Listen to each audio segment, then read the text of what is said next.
nous sommes dans ce contexte de l'histoire de Ruth, c'est au temps du gouvernement des juges. C'est le commencement de ce livre de Ruth. C'est au temps du gouvernement des juges. Donc la période des juges, je le rappelle, elle est résumée dans le dernier verset du livre des juges. C'est en ce temps-là, il n'y avait point de roi en Israël, chacun faisait ce qui lui semblait bon. Vous savez, nous aujourd'hui dans notre société, c'est ce qui est exalté. Chacun fait ce qui lui semble bon. Et même parfois de se dire, et on prend le nom de Dieu derrière cela, mais en fait c'est nous. On fait ce qui nous semble bon, et là c'est grave, parce qu'on enfreint plusieurs commandements du Seigneur. Et voilà, Saül avait enfreint plusieurs fois le commandement du Seigneur, et donc Dieu lui a retiré la royauté, vous savez. Là, je rappelle cela parce que ça, c'est très important pour nous aussi dans le livre de Ruth par rapport à Naomi. Il lui a retiré la royauté, et il n'a pas accepté cela, Saül. Parce qu'il aurait pu être repentant et dire, ben oui, je vois bien que j'ai désobéi, ben je ne peux plus être dans cette position de roi, mais je peux continuer à être dans le peuple de Dieu, avec tout le monde. C'est pas parce qu'on n'est plus en position d'autorité que ça y est, puisqu'on l'a été. Vous savez, dans le monde, dès qu'on n'est plus président, on dirait qu'on n'est plus à notre place. Et même des fois, ça arrive dans les associations, et ça arrive même fois dans les églises. Quelqu'un qui était président pendant 20 ans ou 30 ans, il ne trouve plus sa place après parce que les autres lui ont dit, ben, maintenant c'est plus ta place, il faut passer le relais. Et des fois on n'accepte pas cela. On est encore à notre place. Parce que, vous voyez, bon, je pense ne pas me tromper, dans Éphésiens chapitre 4, il est dit que quelque part, les autorités dans l'Église sont un peu comme des articulations pour que les membres puissent être bien coordonnés les uns avec les autres. Vous voyez, c'est un peu ça que je retrouve. Quand on n'est plus une articulation parce qu'elle est un peu usée ou elle n'est plus à sa place, il y a une autre articulation, mais on reste dans le corps et on est membre et on se laisse articuler par le Saint-Esprit au travers des uns et des autres, dans la soumission mutuelle, dans la crainte de Christ. Donc ça, Saül ne l'a pas accepté. Mais on va voir que Naomi n'a pas accepté non plus la correction du Seigneur. Mais malgré cela, le Seigneur a été fidèle, et puis il y a eu un changement, parce que par la grâce de Dieu, c'est possible.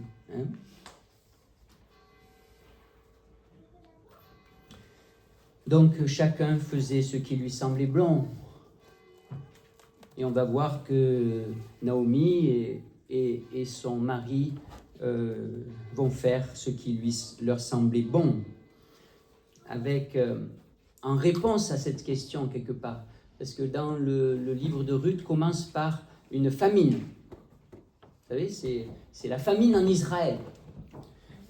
Comment le peuple de Dieu, et chacun aussi personnellement, mais comment le peuple de Dieu va réagir dans cette adversité, vous savez, dans cette épreuve? Ça, c'est une question qu'on doit se poser nous-mêmes personnellement, mais aussi nous en tant que peuple. Dans l'adversité, dans les oppositions, dans les détresses, dans la famine, quelle sera notre réponse? Alors voilà la réponse de Naomi. On va voir que ce n'est pas juste, mais c'est comme ça qu'ils le font. Ruth chapitre 1. Du temps des juges, il y eut une famine dans le pays.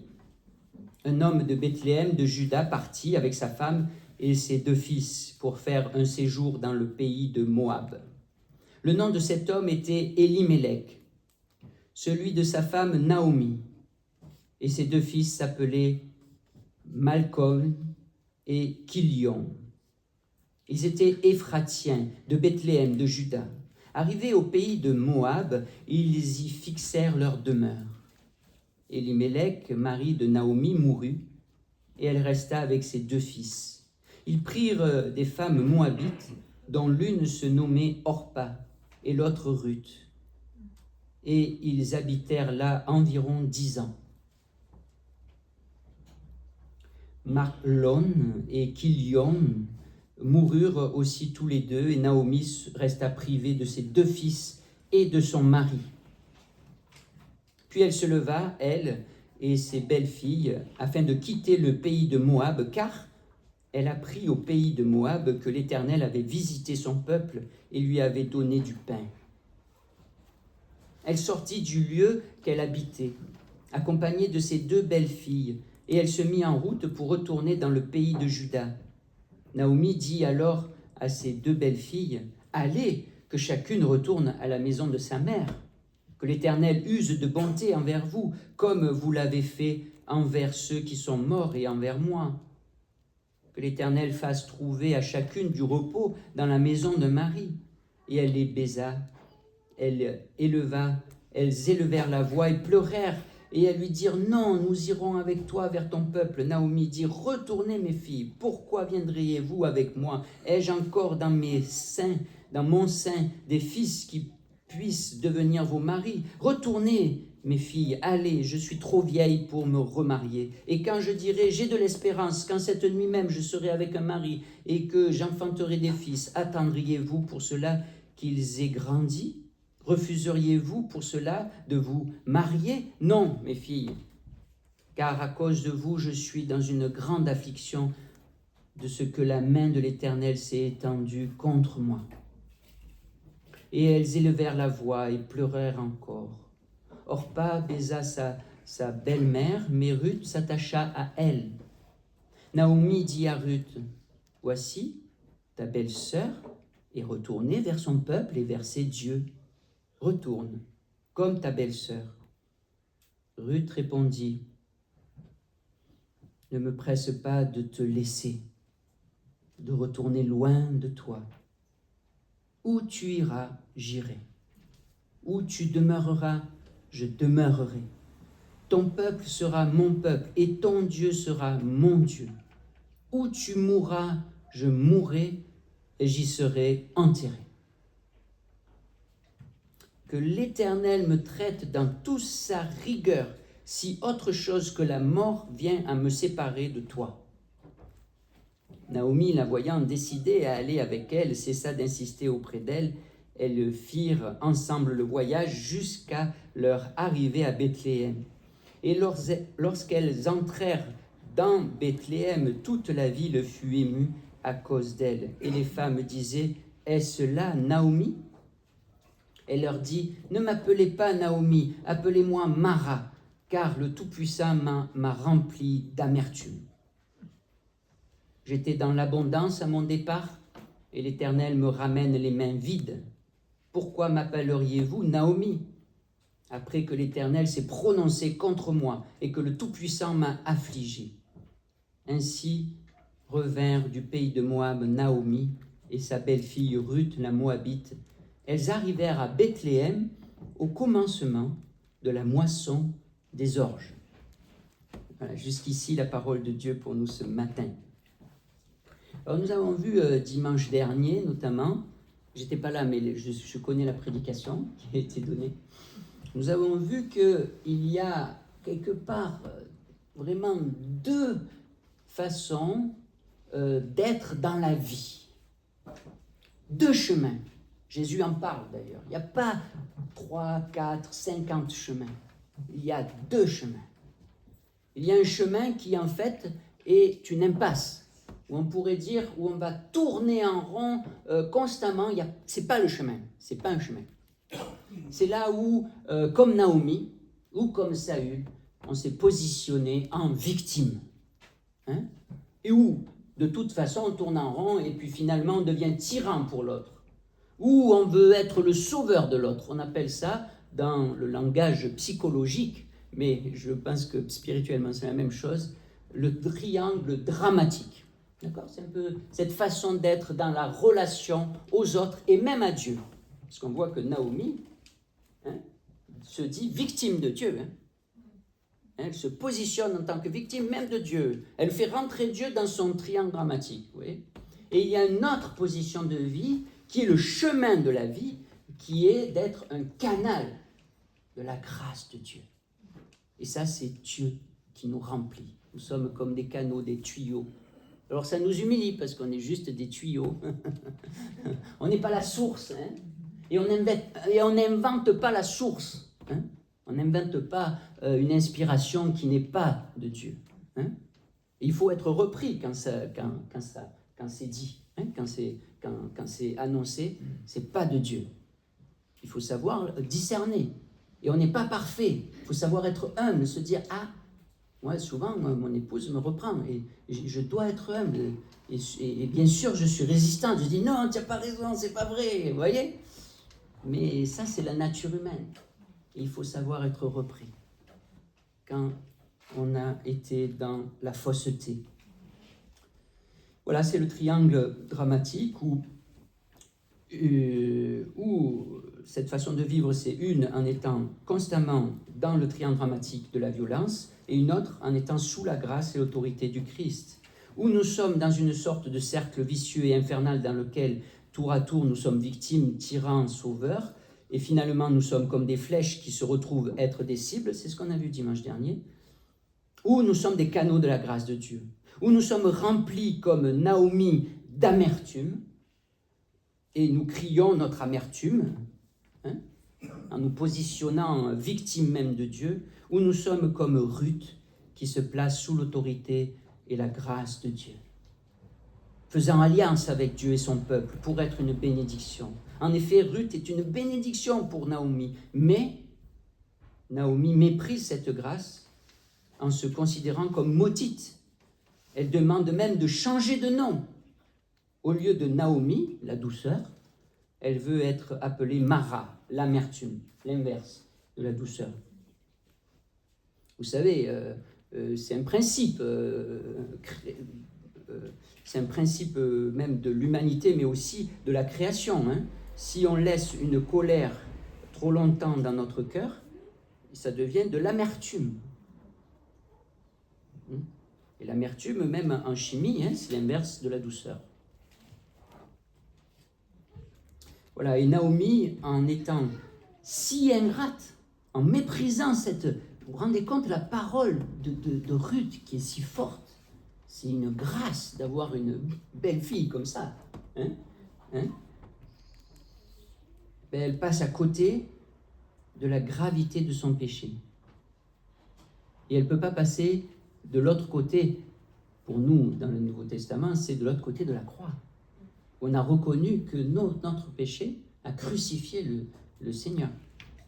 Il était tellement grave, notre péché, que le Seigneur a dû être crucifié à notre place.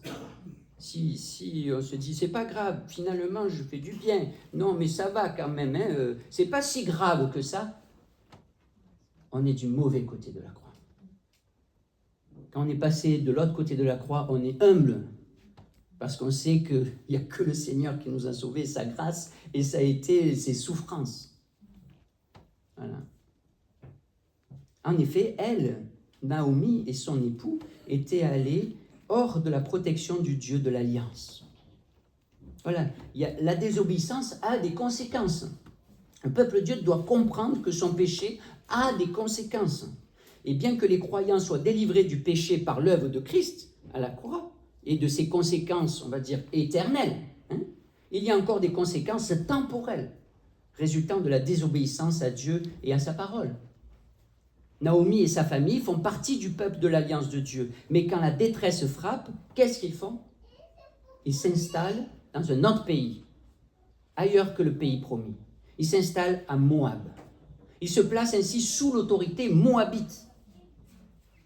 Les deux fils de la famille vont même jusqu'à épouser des femmes étrangères à l'alliance de Dieu avec son peuple, Israël. Ces actions ont pour conséquence, en fait, hein, c'est Dieu qui fait ça, ont pour conséquence la pauvreté, la mort et le veuvage. Et nous devons évaluer les facteurs qui déterminent nos choix. Hein? Trouver un mari à tout prix, avoir des enfants à tout prix, vivre une vie meilleure à tout prix, ou bien avoir confiance dans le Seigneur, le souverain de son peuple, le souverain d'Israël et le seul vrai Dieu. Donc, ou être des petits manipulateurs manipulés finalement par le diable, ou être des canaux de la grâce de Dieu. Être rempli d'amertume ou être rempli de douceur. Et voilà, mon dernier point qui est long, c'est l'espérance. Le dernier verset de ce chapitre 1, c'est que Noémie et Ruth arrivent en Israël à la moisson des orges. À la moisson des orges. L'orge est la première céréale à être récoltée en avril. Le blé est la dernière, plus tard. Les récoltes d'orge et de blé ont été associées aux fêtes de la Pâque, l'orge, et de la Pentecôte, le blé, les moissons. Donc la moisson est à cette époque un temps de célébration pour le peuple d'Israël, qui se réjouit alors devant Dieu et se souvient des besoins des pauvres, mais aussi est plein d'espérance. Et pour pouvoir se souvenir des pauvres, pour avoir une bonne œuvre envers eux, il faut être rempli d'espérance. C'est comme pour nous. Hein? Si on n'est pas rempli d'espérance, on va faire les choses de façon légaliste, et non par la grâce et l'espérance qui est en Christ. Ruth et Naomi reviennent en Israël pendant la moisson de l'orge, un moment représentant la faveur de Dieu et le début d'une restauration fructueuse. Le livre de Ruth est une histoire vraie qui donne d'espérer en celui qui est le maître de l'histoire.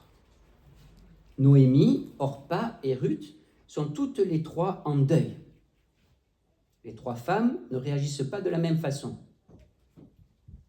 Il y a vraiment, chacun réagit différemment. Orpa tient trop à son avenir, à une vie meilleure, hein, à son pays, à son confort et à ses dieux finalement, à ses idoles, ce qui remplace Dieu.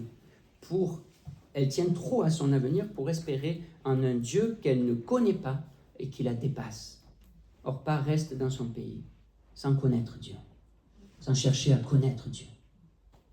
La soif, sa soif, est dirigée vers une meilleure vie, pas vers Dieu, qui donne, en plus de son royaume, toutes choses en son temps, comme il veut. C'est le Seigneur. Noémie tient à souligner le fait qu'elle a vécu 3 deuils. Et elle va y revenir constamment. Elle a perdu son mari et ses 2 fils. Pour elle, sa situation est sans espoir. Nous comprenons l'attitude de Noémie. Elle a perdu tout ce qui représentait ses espoirs et sa vie. Il faut avoir de la compassion. Hein? Mais ce n'est pas parce qu'on a de la compassion qu'on dit « Non, mais ce n'est pas grave, tu peux rester dans ce deuil pendant 40 ans. Hein » De plus, sans soutien d'homme dans la famille, Noémie se retrouve sans ressources. Il n'y avait pas d'aide de l'État en ce temps-là. On dépendait de la solidarité des autres. Face à son drame, Noémie parle de la toute-puissance de Dieu, mais elle oublie la bonté infinie de Dieu. Ainsi, elle réduit l'image de Dieu. Elle réduit l'image de Dieu. Vous voyez, l'image de Dieu, c'est Jésus. Vous voyez, et en lui, on voit toute la bonté, la grâce de Dieu et toute la puissance de son salut, qui est complètement différent du monde. Et nous oublions souvent les promesses que Dieu nous a faites. C'est pour cela que notre horizon est bouché. Lorsque nous réfléchissons comme Noémie, on se remplit d'amertume.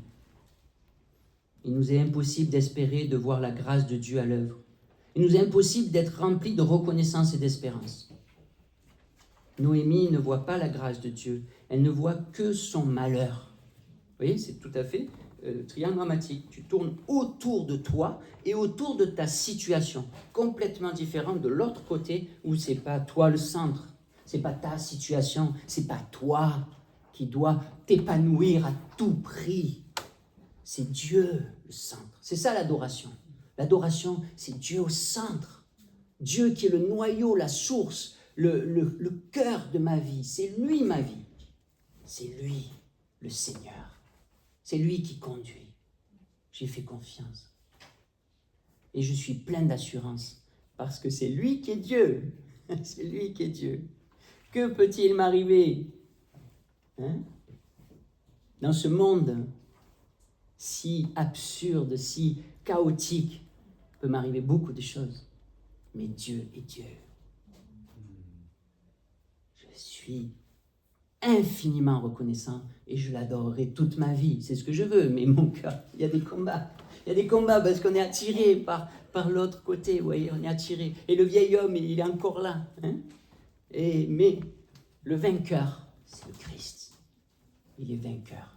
Hein? Comme on l'a vu aussi avec cette série de 1 Samuel 24 à 26, il y a Romains 8 qui dit, mais dans toutes ces choses, nous sommes plus que vainqueurs en celui qui nous a aimés. En celui qui nous a aimés. On va le chanter tout à l'heure, avec le chant par la foi. Donc Noémie ne voit pas la grâce de Dieu, elle ne voit que son malheur, elle s'enferme dans son passé, elle ne peut pas espérer, elle ne veut pas laisser Dieu faire son avenir, elle ne veut plus d'imprévu. Ainsi, elle choisit que son avenir, c'est son passé. Je suis réaliste, je ne veux pas me faire d'illusions, je n'ai pas d'avenir. Noémie fait le chemin à la mer d'Israël. Au lieu d'espérer voir l'eau amère changer en eau douce, Noémie dit que Dieu a changé sa vie en eau amère, appelez-moi Mara. Autrement dit, appelez-moi amère, car Dieu m'a fait du mal. Noémie ne peut donc pas prier. En tout cas, le psaume 23, elle ne peut pas le prier. L'Éternel me conduit près des eaux paisibles. Paisible, douce. Noémie ne prie pas apparemment. Hein? Elle n'épanche pas son cœur auprès de Dieu comme dans les psaumes. Elle parle et elle se plaint devant les gens de la ville, comme une poissonnière d'eau amère. Enfin, je dis ça. C'est comme une poissonnière. Ne m'appelez plus Noémie, appelez-moi Mara. Regardez, je déchire mes vêtements, regardez, j'arrache mes cheveux. C'est le spectacle. C'est le spectacle. C'est l'inverse de Ruth. Humble. Il ne dit rien là. Elle a déjà dit. Elle est dans l'alliance de grâce. Alors que c'est une étrangère à l'alliance. Elle était loin, très loin. Dieu est allé la chercher loin. Hein. Malgré tous les péchés, tous les trucs qui n'auraient pas dû se faire, il est allé le chercher. Et Ruth va devenir une ancêtre de Jésus. Ruth fait partie des femmes qui sont dans la généalogie de Jésus, dans l'évangile de Matthieu.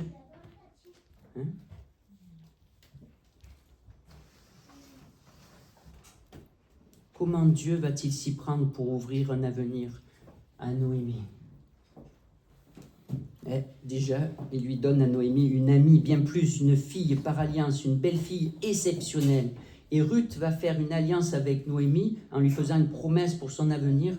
Où tu iras, vous voyez, c'est tout au futur. Où tu iras, j'irai. Où tu demeureras, je demeurerai. Ton peuple sera mon peuple et ton Dieu sera mon Dieu. Où tu mourras, je mourrai et j'y serai enseveli. C'est rempli d'espérance. Une Moabite, un peuple qui est né d'un inceste. Vous voyez comme Dieu il fait des choses avec des choses terribles. Alors ne soyons pas désespérés face à nos péchés. Ne disons pas qu'ils ne sont pas graves. Mais ne disons pas qu'il n'y a pas d'espoir, pas d'espérance. Voilà, tous ces verbes-là de Ruth, ils concernent l'avenir de Noémie qui devient celui de Ruth.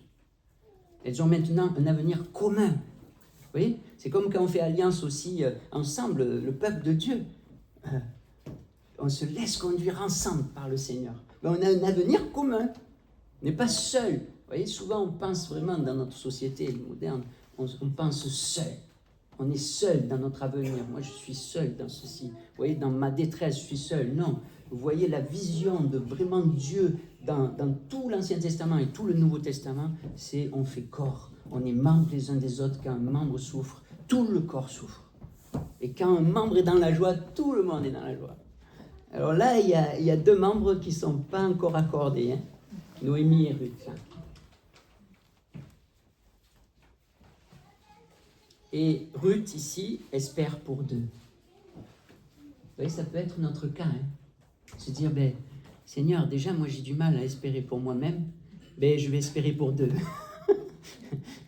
Le Seigneur, il nous donne des vocations comme ça. C'est un commencement, une petite lumière, une brèche dans l'endurcissement de Noémie.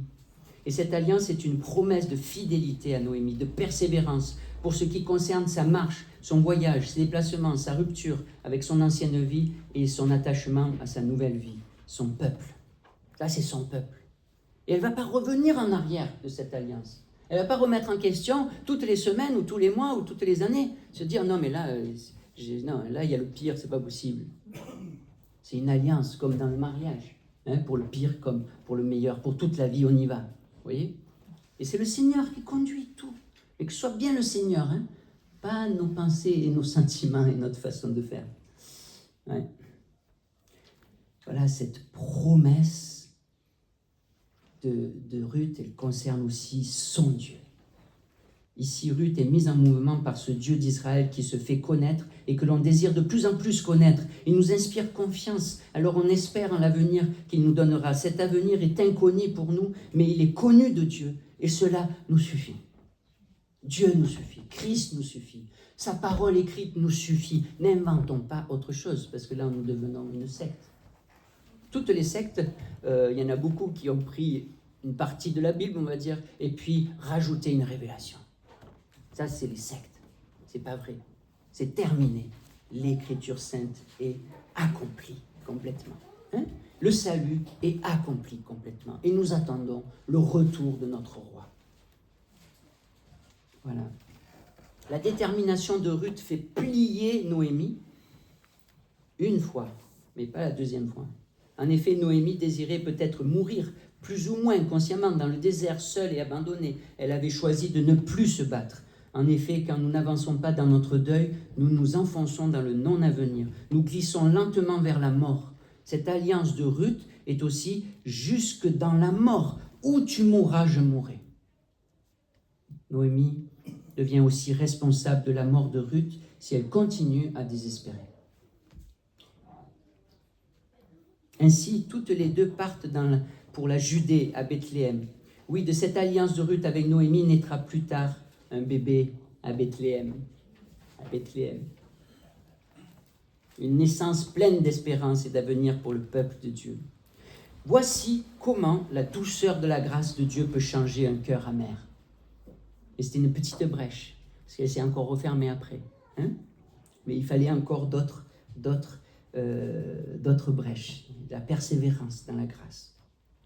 Ruth est le signe que Dieu donne à Noémie pour l'amener plus loin, pour lui témoigner sa grâce et sa bonté. Ruth est issue d'un peuple maudit, hein, à cause de l'inceste. Mais pourtant, Ruth est celle par qui la grâce arrive. Une grâce qui va au-devant de Noémie. Alors, vous savez, la grâce de Dieu est souvent étonnante. Par où elle arrive? Parce que des fois, on se dit, non, ça ne peut pas arriver. Vous voyez? Comme les pharisiens, ils disaient, non, ça ne peut pas arriver de là-bas. Ça ne peut pas arriver de Nazareth. Ça ne peut pas arriver de ceci. Ça ne peut pas arriver de là. Ça ne s'est jamais fait. C'est le Seigneur qui est souverain. Il est libre de faire ce qu'il veut dans sa grâce.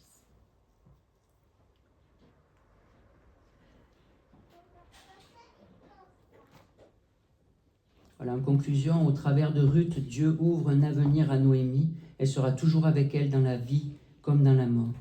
Et Jésus-Christ est celui qui peut tenir cette promesse. Écoutons ça. Où tu iras, je serai là. Il tient cette promesse, c'est Jésus qui nous dit ça. Où tu iras, je serai là. Où tu dormiras, je serai avec toi. Dans la vie comme dans la mort, je serai toujours avec toi, et cela pour toujours, pour l'éternité. Jésus est celui qui a ouvert un avenir à son peuple, à chaque famille qui lui appartient. Jésus est Dieu avec nous. Choisissons de laisser Dieu conduire notre histoire comme il lui semble bon. Heureux les doux, car ils hériteront la terre. Amen.